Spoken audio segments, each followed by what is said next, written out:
ACTM de l'ANC. Changement. ACTM de l'ANC. Changement. ACTM de l'ANC. La liberté et la République.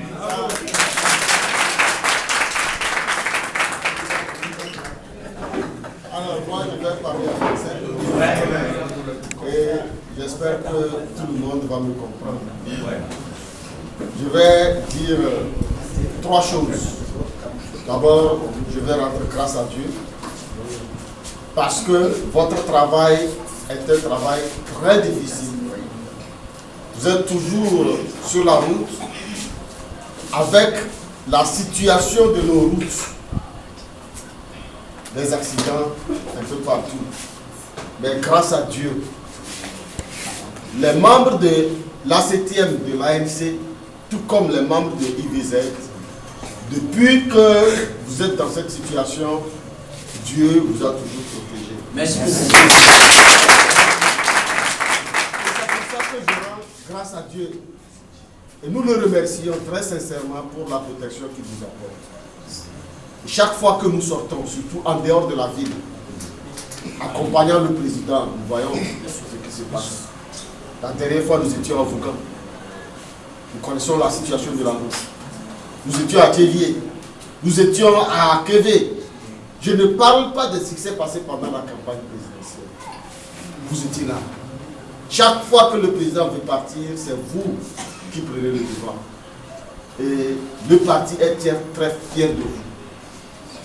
C'est pour ça que nous tenons à vous féliciter, à vous encourager et à demander à tous ceux-là qui ne sont pas encore membres de venir s'associer à vous parce que c'est un travail de patriotisme et d'engagement.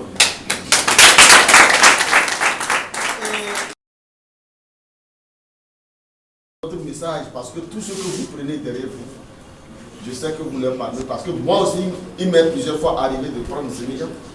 Et j'ai constaté que les émédiants comprennent encore mieux que beaucoup de personnes et vous êtes à l'avant-garde.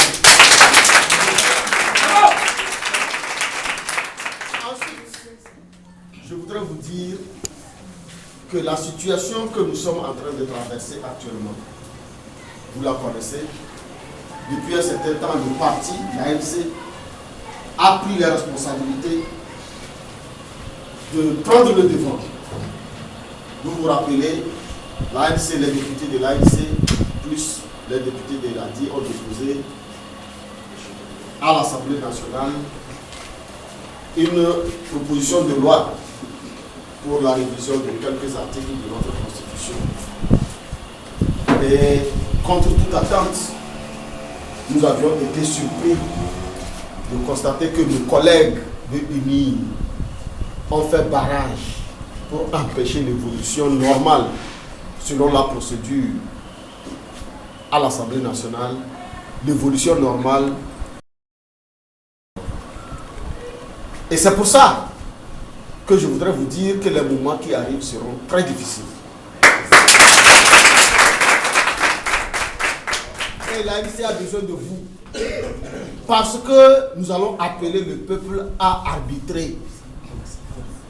Nous sommes envoyés à l'Assemblée nationale par la volonté du peuple. Nous sommes les délégués de la souveraineté du peuple et nous avions constaté à l'Assemblée nationale que nos collègues de RPT unis ont décidé de ramer à contre-courant, si j'emprunte le mot, des universitaires qui s'étaient retrouvés à l'atelier de Ashkroun, vous vous rappelez, ils ont dit qu'il ne faut pas ramer à contre-courant, qu'il faut avancer et qu'il faut aller faire les réformes. Mais vous avez constaté la semaine dernière que nos collègues de UNI ont décidé de ramer à contre-courant. Alors nous appelons à la responsabilité du peuple.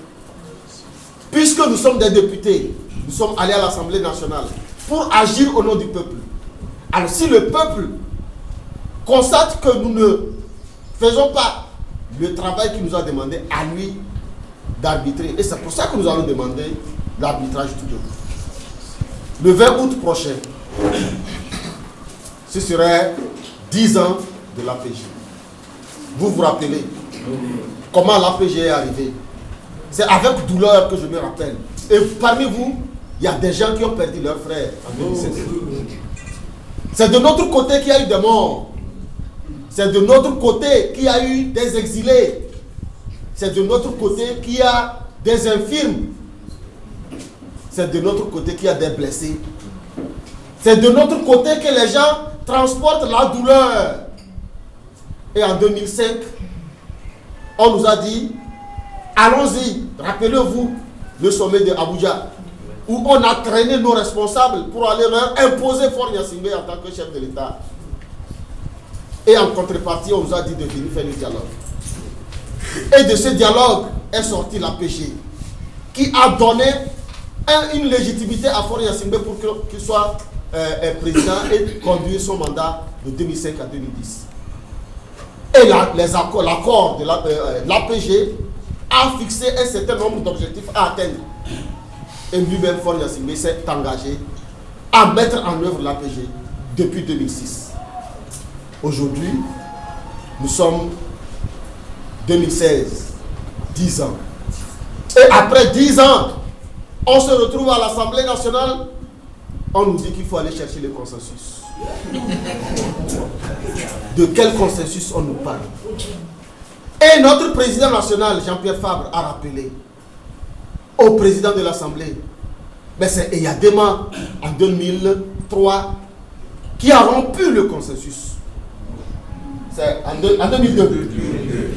C'est Eyadema qui a rompu le consensus qui a été obtenu lors de l'accord cadre de Lomé. C'est là-bas qu'il y a eu le consensus. Mais c'est Eyadema qui l'a rompu en 2002.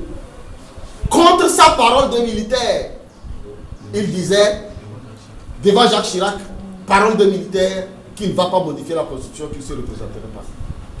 Mais il a violé lui-même sa propre parole et il a rompu le consensus. Aujourd'hui, sur la base des engagements de l'APG, nous leur demandons de rétablir le consensus qu'ils ont rompu. Et ils passent de subterfuge à subterfuge.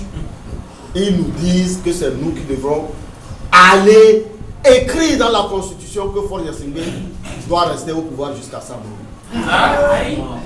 Nous disons que nous n'allons jamais l'accepter. Nous n'allons jamais l'accepter. Et le parti compte sur vous pour que le 20 août prochain, nous sortons massivement. Tous les Togolais doivent sortir. Là, au cours de la semaine, tout le programme vous sera donné. Mais je vous fais l'honneur de vous dire qu'il y aura une manifestation le 20 août. Donc, ACTM, vous avez toujours été à l'avant-garde. Et le parti compte sur vous. Parce que nous sommes un parti de résistants. Nous n'allons pas reculer parce que notre président n'a jamais reculé. Et il a dit, parce que des gens l'ont accusé, pourquoi il ne prend pas les armes? Il dit non, j'ai des armes. C'est le peuple togolais. Merci. Et nous savons et nous sommes convaincus qu'il n'y a pas d'armes plus que les hommes. Et lorsque le peuple engage sa souveraineté, il n'y a pas une force. Donc, nous comptons beaucoup sur vous. Et à travers vous, nous lançons un appel à tous les émigrants. Parce que ce n'est pas un métier, les émigrants. C'est parce que le pays est mal gouverné. Et nous venons même de découvrir dans un journal que Faure Gnassingbé lui-même est cité dans le Parlement PPS.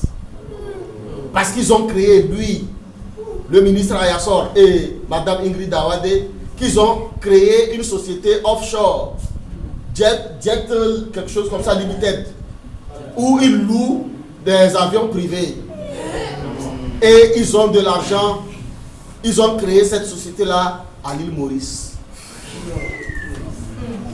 Vous voyez?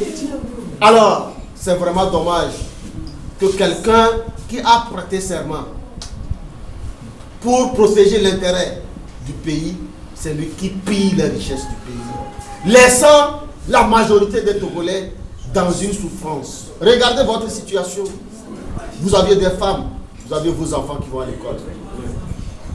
Mais comme Dieu est grand et il ne dort pas, puisque lui-même nous a dit que tout ce qu'il a créé a un début et une fin, nous sommes convaincus que cette situation-là va finir et ça finira bientôt.